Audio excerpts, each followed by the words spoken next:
السلام علیکم دوستو، مجھے یقین ہے کہ انشاءاللہ آپ سب خیریت سے ہوں گے۔ دوستو، گزشتہ ویڈیو کے اندر آپ نے نون ساکن اور تنوین کے بقیہ احکامات سیکھے تھے۔ آج اس ویڈیو کے اندر ہم یہ پڑھیں گے کہ وقف کسے کہتے ہیں اور وقف کس طرح کیا جاتا ہے، سکتہ کسے کہتے ہیں اور سکتہ کس طرح کیا جاتا ہے۔ تو آئیے سٹارٹ کرتے ہیں۔ سب سے پہلے تو ہمیں یہ پتہ ہونا چاہیے کہ وقف ہے کیا۔ وقف کا لغوی معنی ہے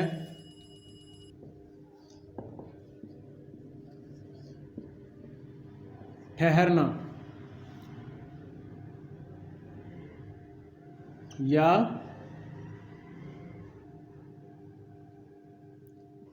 رکنا۔ ٹھہرنا یا رکنا یعنی جس جگہ پہ آپ نے وقف کرنا ہے وہاں پہ آپ نے کس طرح رکنا ہے۔ اب اس کی تین صورتیں ہیں۔ نمبر 1 کیفیت کے اعتبار سے، نمبر 2 محل یعنی جگہ کے اعتبار سے، نمبر 3 قاری کے اعتبار سے یعنی پڑھنے والے کے اعتبار سے۔ تین قسمیں ہیں وقف کی۔ کیفیت کے اعتبار سے یعنی وقف کس طرح کرنا ہے، محل کے اعتبار سے یعنی کس جگہ پہ وقف کرنا ہے، اور قاری کے اعتبار سے مطلب کہ جو پڑھنے والا ہے وہ کس طرح وقف کر سکتا ہے۔ تو پہلے ہم پڑھتے ہیں کیفیت کے اعتبار سے۔ اس کی 5 قسمیں ہیں،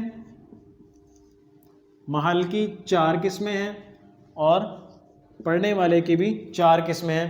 کیفیت کے اعتبار سے جو 5 قسمیں ہیں ان کے میں نام لکھتا ہوں۔ سکون، وقف بالسکون، وقف بالاسکان، وقف بالروم، اشمام اور ابدال۔ یہ 5 قسمیں ہیں کیفیت کے اعتبار سے۔ وقف بالسکون، وقف بالاسکان، وقف بالروم، وقف بالاشمام اور وقف بالابدال۔ اب محل اور جگہ کے اعتبار سے جو 4 قسمیں ہیں وہ ہیں تام، کافی، حسن اور قبیح۔ ٹھیک ہے جی۔ محل جگہ کے اعتبار سے وقف کی 4 قسمیں ہیں، تام، کافی، حسن اور قبیح۔ اب قاری یعنی پڑھنے والے کے اعتبار سے بھی 4 قسمیں ہیں، جیسے نمبر 1 اختیاری، اضطراری، اختباری اور انتظاری۔ ٹھیک ہے جی۔ قاری یعنی پڑھنے والے کے لیے 4 قسمیں ہیں، اختیاری، اضطراری، اختباری یا انتظاری۔ اب ان ساری اقسام کو پڑھنا تو ضروری نہیں ہے، لیکن ان میں سے جو مخصوص ہیں، جو استعمال میں زیادہ ہیں، ان کو میں آپ کو اچھی طریقے سے سمجھا دیتا ہوں، جن کا جاننا ضروری ہے۔ کیفیت کے اعتبار سے جو پہلی قسم تھی وہ ہے وقف بالسکون۔ اس کی ڈیفینیشن یہ ہے، کلمہ کا آخری حرف اگر پہلے سے ساکن ہو تو وہاں سانس اور آواز کو توڑ کر پڑھنا، جیسے علم نشرح، علم نشرح۔ وقف بالسکون کی آپ نے ڈیفینیشن یہ پڑھی کہ کلمہ کا آخری حرف اگر پہلے سے ساکن ہے تو وہاں پر سانس اور آواز کو توڑ کر پڑھنا۔ وقف کا جو مطلب ہے، جو اس کا میننگ ہے، وہ یہی ہے کہ جب آپ کسی حرف کے اوپر رکیں تو وہاں پر آپ نے سانس بھی ختم کر دینی ہے اور آواز بھی ختم کر دینی ہے۔ علم نشرح مثال ہے اس کی، یعنی کہ یہاں پہ ہا جو ہے پہلے سے آلریڈی ساکن ہے، تو یہاں پر سکون کے ساتھ پڑھیں گے علم نشرح۔ یہ سورہ انشراح یہاں سے سٹارٹ ہو رہی ہے، علم نشرح۔ اگر یہاں پہ آپ نے وقف کرنا ہے تو یہاں پہ ہا تو پہلے سے ساکن ہے، ٹھیک ہے جی۔ تو یہ وقف بالسکون کی مثال ہے۔ کیفیت کے اعتبار سے جو دوسری قسم تھی وہ تھی وقف بالاسکان۔ اس کی ڈیفینیشن یہ ہے، کلمہ کا آخری حرف اگر پہلے سے ساکن ہے تو وہاں سانس اور آواز کو توڑ کر پڑھنا، جیسے علم نشرح، علم نشرح۔ اب کلمہ کا آخری حرف اگر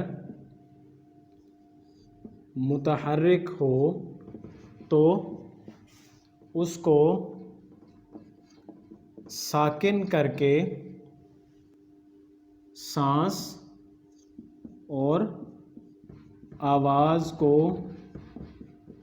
توڑ کر پڑھنا، جیسے الرحیمی، ٹھیک ہے، بسم اللہ الرحمن الرحیم، ٹھیک ہے۔ وقف بالاسکان کا جو مطلب ہے وہ یہ ہے، کلمہ کا آخری حرف اگر متحرک ہو، یعنی پہلے سے ساکن نہیں ہے وہ، وہاں پر اس متحرک حرف کے اوپر اگر آپ نے وقف کرنا ہے تو وہاں پر اس کو پہلے ساکن کریں گے، اس کے بعد آپ وہاں پہ سانس اور آواز توڑ دیں گے۔ جیسے تلاوت کا آغاز کرنے کے لیے ہم پڑھتے ہیں بسم اللہ الرحمن الرحیم، اب الرحیم یہاں پر ساکن تو نہیں تھا، میم کے نیچے تو زیر تھا، تو یہاں پر اس کو ہم نے الرحیم، میم کو ساکن کیوں کیا؟ کیونکہ وقف بالاسکان کیا، میم کو زیر ختم کر کے اس کو ساکن پڑھ دیا، سانس بھی توڑ دی، آواز بھی توڑ دی۔ کیفیت کے اعتبار سے جو وقف کی تیسری قسم تھی وہ تھی وقف بالروم، چوتھی قسم تھی وقف بالاشمام۔ یہ دونوں پڑھنے کی ضرورت نہیں ہے کیونکہ یہ ماہر قراء ہی اس کی ادائیگی کرتے ہیں۔ پانچویں جو آخری قسم تھی کیفیت کے اعتبار سے وہ ہے وقف بالابدال، ٹھیک ہے جی۔ اس کی ڈیفینیشن یہ ہے، کلمہ کے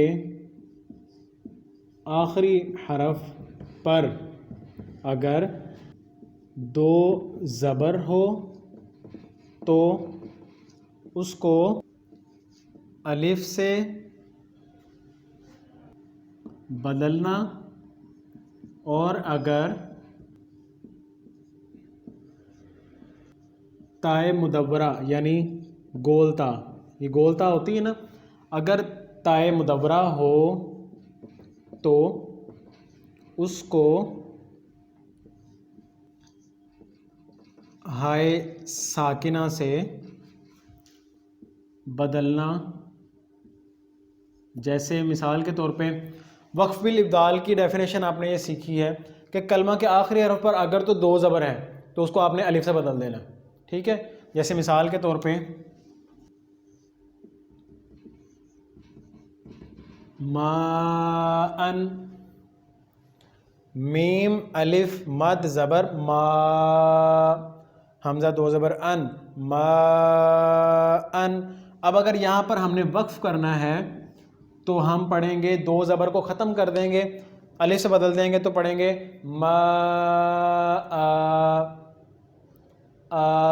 ٹھیک ہے۔ دو زبر کو ختم کر دیا، اس کو الف سے ریپلیس کر دیا تو اس کو پڑھیں گے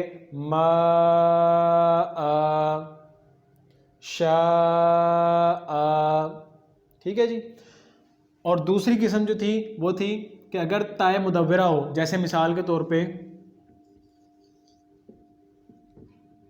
جنتن، اب یہاں پر یہ تائے مدورہ گول تا آ گئی، اب یہاں پہ آپ نے اگر وقف کرنا ہے، رکنا ہے، سانس اور آواز توڑنی ہے تو آپ اس کو ہا ساکن سے بدل دیں گے، تو اس کو پڑھیں گے، یہ دو زیر بھی ختم کر دیں گے، اس کی حرکت ختم کر دیں گے، اس کو ساکن سے بدل دیں گے تو پڑھیں گے جنہ، ہا کا ساؤنڈ آئے گا جنہ، ٹھیک ہے جی۔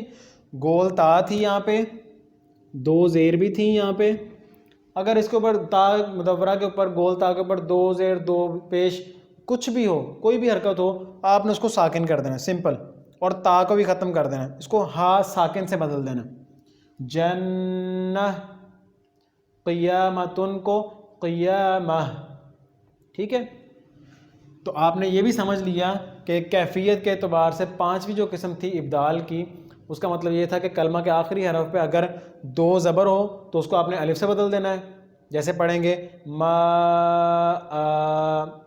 اوکے، اور اگر تا مدورہ ہو یعنی گول تا ہو تو اس کو آپ نے ہا سے ریپلیس کر دینا، ہائے ساکن سے، تو پڑھیں گے جنہ۔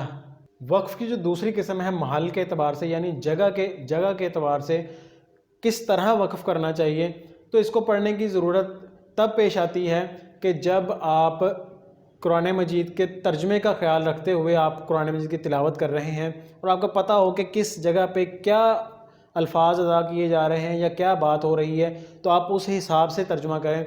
لیکن اس قسم کے اندر سمپل اینڈ فاسٹ رول یہ ہے کہ اگر آپ کسی جگہ پہ آیت کے درمیان میں رک جائیں، وقف کر لیں، تو آپ احتیاطاً کچھ پچھلے الفاظ ملا کے آپ کنٹینیو کر دیں، تاکہ اگر آپ کو وہاں ترجمے کا نہیں پتہ تو آپ کسی قسم کی غلطی نہ کریں۔ تو تیسری قسم ہے قاری کے اعتبار سے، یعنی پڑھنے والے کے اعتبار سے۔ وقف کی 4 قسمیں آپ نے پڑھی تھیں، ان میں پہلی قسم تھی اختیاری۔ اختیاری کی ڈیفینیشن یہ ہے کہ جو پڑھنے والا ہے وہ کسی جگہ پر بھی وقف کر سکتا ہے، علامات وقف کی وجہ سے کسی جگہ پہ وقف کر سکتا ہے، یعنی کہ آیت کمپلیٹ ہو تو وہاں پہ پڑھنے والا وقف کر لے، ٹھیک ہے، یا پھر کوئی رموز و اوقاف میں سے کوئی علامت آ جاتی ہے تو وہاں پر وقف کر لے۔ اس کے بعد آتی ہے اضطراری۔ اضطراری کا مطلب یہ ہوتا ہے کہ مجبوری کی حالت میں،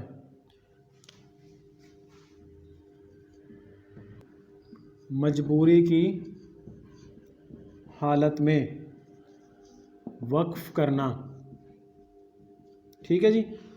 یعنی اضطراری کا مطلب یہ ہے کہ جو آپ تلاوت کر رہے ہیں مجبوری کی حالت میں آپ کو وقف کرنا پڑ گیا۔ مجبوری کیا ہو سکتی ہے کہ آپ کو کھانسی آ گئی، آپ کو چھینک آ گئی، یا آپ کو کسی نے آواز دے دی، آپ اچانک کسی وجہ سے، کسی ویلڈ ریزن کی وجہ سے آپ رک گئے ہیں، وقف کر لیا آپ نے، تو یہ بھی اس میں بھی اختیار ہے، اس کو اضطراری کہتے ہیں، مجبوری کی حالت میں آپ کو وقف کرنا پڑ گیا۔ اب جو تیسری قسم تھی اختباری، اس کا مطلب یہ ہوتا ہے کہ امتحان کی غرض سے قراء کرام اپنے طلباء کا ٹیسٹ لے رہے ہیں، امتحان لے رہے ہیں، تو وہ ان کو کسی جگہ پہ بھی روک سکتے ہیں۔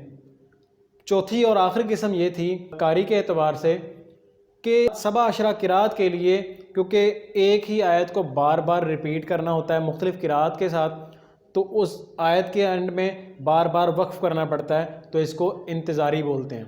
اب ہم آتے ہیں سکتہ کی طرف۔ دوستو یہاں تک تو آپ نے وقف کو اچھے طریقے سے سمجھ لیا۔ اب وقف کی ایک اور صورت ہوتی ہے جس کو کہا جاتا ہے سکتہ۔ سکتہ کی ڈیفینیشن یہ ہے، سکتہ کلمہ کے آخری حرف پر بغیر سانس توڑے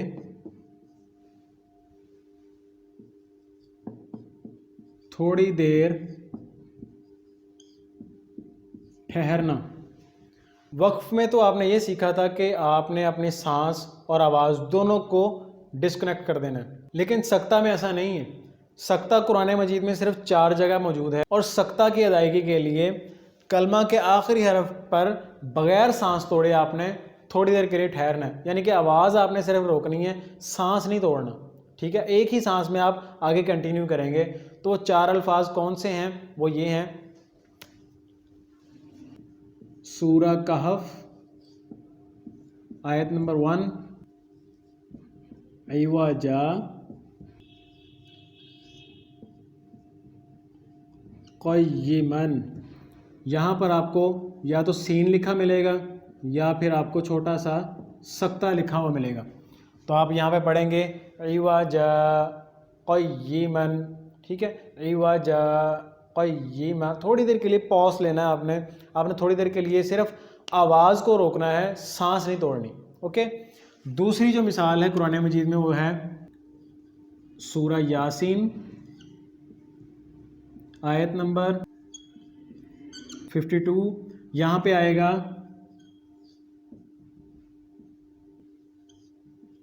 مم مرقدینا ھذا، یہاں پر چھوٹا سا سکتہ یا سین لکھا ہوا آپ کو ملے گا، مم مرقدینا ھذا۔ یہاں پر اس پوائنٹ پہ آ کے آپ نے تھوڑی دیر کے لیے آواز کو آپ نے صرف روکنا ہے، سانس کو نہیں روکنا۔ تیسری جو مثال ہے قرآن مجید میں سورہ القیامہ آیت نمبر 27، یہاں پر لکھا آپ کو ملے گا